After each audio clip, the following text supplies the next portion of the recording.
Okay, so since I just recorded my account tour video, I figured I might as well do the final war video of the season. And this one I'm doing a little differently because war videos, I don't know, they seem kind of hard to edit and I don't know. So I'm just gonna literally play it from my phone, watch it on the screen as it's playing, and kind of narrate from there, which is a little bit different than what I've done before. So, all right. So this is my team. I brought in Havoc, Tigra, and Zemo. Zemo being my only tactic attacker. Making sure I've got my tactic confirmed. I did have a war last season where I forgot to select a tactic. I was during the decay one. And I was on one of those hazard shift nodes, and I'm going, why the hell am I taking damage right now? That was very embarrassing. So, as usual, we've got Shuri on this right back at it node on path 5. Very common placement for her. So, but you have to knock her down, and when you knock her down, she's going to go immune to defects. So, my goal is just to chip away, which is what I usually do. So, and I brought Zemo in because I think it was the second part, there's a spider Gwen on there, and I wanted him for it. So anyway, I've got my intercept up, so there's my taunt. And the nice thing is he's got his passive debuffs, so those aren't affected, although I don't really know like how much the disorient is doing to Shuri since she's immune to ability accuracy reduction, so it's probably doing nothing. So anyway, the goal here is just to keep doing damage, whether the node is up or not, the protection node. And that's it. So she's untouchable now, so I gotta wait that out. I did pretty well dexing her SP1. I think I had already done it a little bit earlier. There's my taunt again. I'm feeling very confident with how this is going. I want to say there is an SP1 where I get clipped. But her SP1s aren't doing that much damage.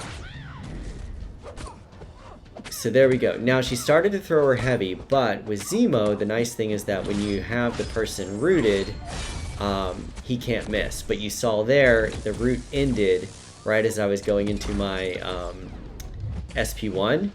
And so I missed a few hits, but because I was already in my special animation, she wasn't making contact with me and I was still able to knock her down.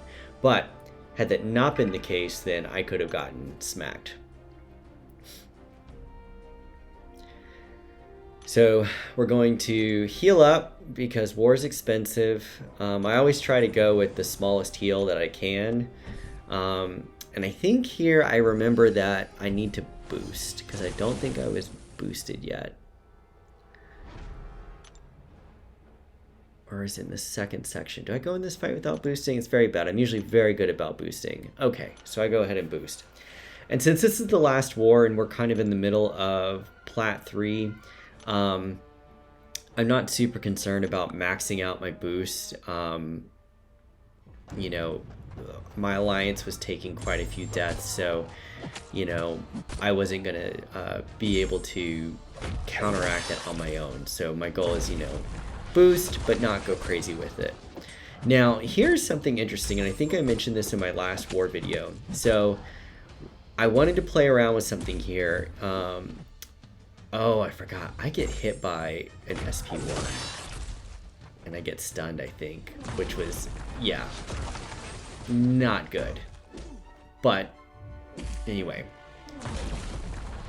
That's embarrassing. So, I thought, so I put on the decelerate. And the decelerate does nothing regarding the heavy on the unstoppable passive heavy. So then I want to say, did I try it again and think like, okay, I'm going to get 2 decelerates up, which should be 100% unstoppable reduction or whatever it's called. But I think, I want to say, I know the first node has, what is it, the immunity to ability accuracy reduction. So if that's the case for the second fight on this path, then that's the same thing. So even though I have 2 decelerates up, it's not going to be able to stop his unstoppable with his heavy that he gets from the node, because the node already says he's immune to ability accuracy reduction. So anyway, I just found that to be an interesting interaction there, because I wasn't expecting it. Like, I always think of, with ability accuracy reduction immunity, I think about, okay, you can't neutralize him, you can't use Tigra or Wiccan or Ventura, but things like slow and decelerate and that also play with ability accuracy reduction, they're not going to work. So we got to heal up again. I'm so glad this is the last war of the season. So we've healed up, and now we've got this Spider-Gwen. Now she's just a rank 1, and Spider-Gwen isn't super tanky. She can be a menace, though, when she gets those spider charges up and starts evading the crap out of you. And so I think what they were hoping for with defender placement here is that she would evade me whenever I would try to get the intercept off, because she is a tactic defender. So here we go. I'm get my intercept there. I taunt her. Still waiting. Now, her SP1 is not hard to dex, but she has really high crit rating. All the spider characters do, pretty much. So getting clipped by it would not be good. Alright, so we've got our bleeds coming up here. Now, if she dashes forward, those bleeds are going to fall off. And then, of course, the protection node came back up, and so they fell off anyway.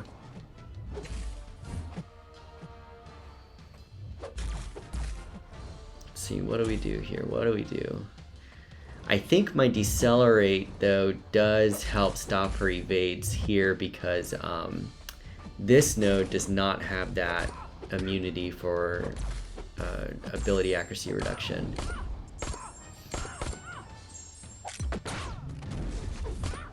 But I'm not doing crazy big damage because she's still got the protection node up. But I think here I just want her to die. I'm not really super concerned. And there, I mean, that went pretty well. I won't have to boost after that. So now we're just gonna go into this Mantis fight, and I'm pretty sure we take in Zemo again.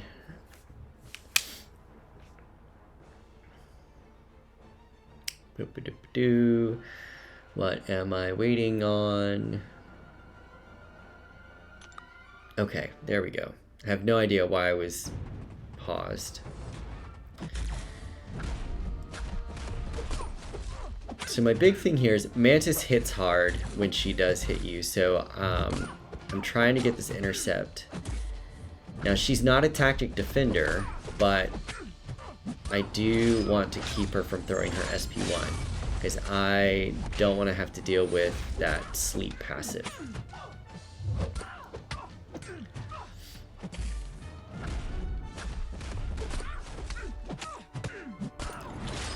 So we're still doing pretty good damage. I decided to go for the SP1 there. Don't know why really, but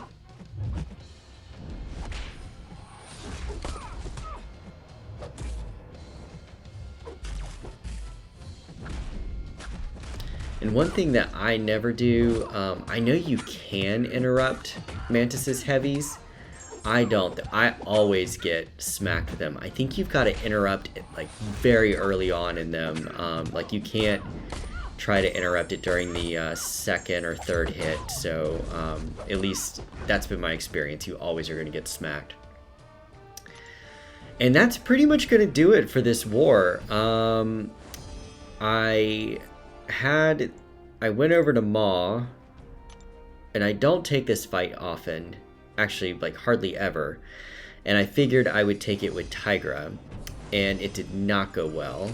I got clipped by his SP2, so we're not going to see that because there's really nothing to gain from it. And then on Boss Island, I took Overseer with Havoc, and what I did with that was throw on an invuln boost, and then Um, basically let not overseer onslaught, and then let onslaught kill himself with my those plasma bursts.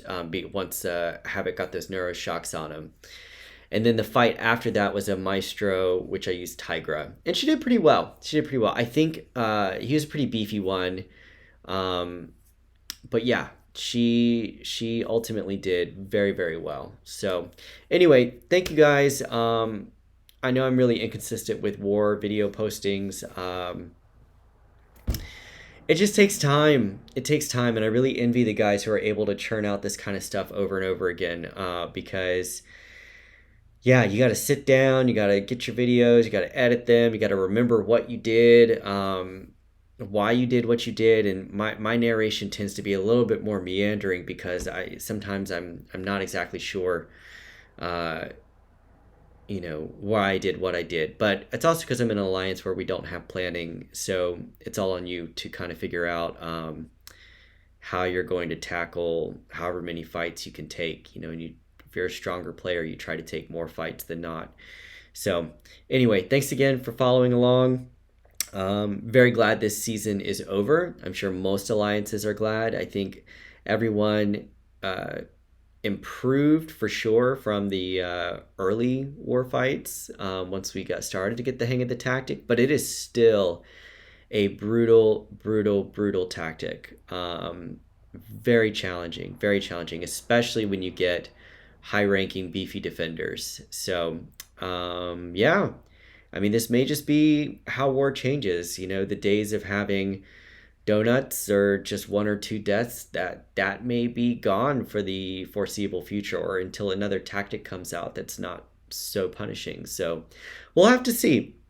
I'll be very curious what Kabam and the MCOC folks, what they gather from this season's war data, and be interesting to know how they make decisions going forward based off of that. I know folks were talking about the war economy, which looking at the cost of revives, and not just the 40% revives are fine, but like the potions, like to heal up once you're already boosted, is very expensive. It's a lot of units, and so if you're trying to be competitive, you have to heal up to 100% before fights, or you're just going to have more deaths. So competitive alliances really had to drop a lot on their health potions and boosts. So yeah, I'll be very curious to see kind of when the dust settles, the state of war, the state of the tactic, if it changes or what. So anyway,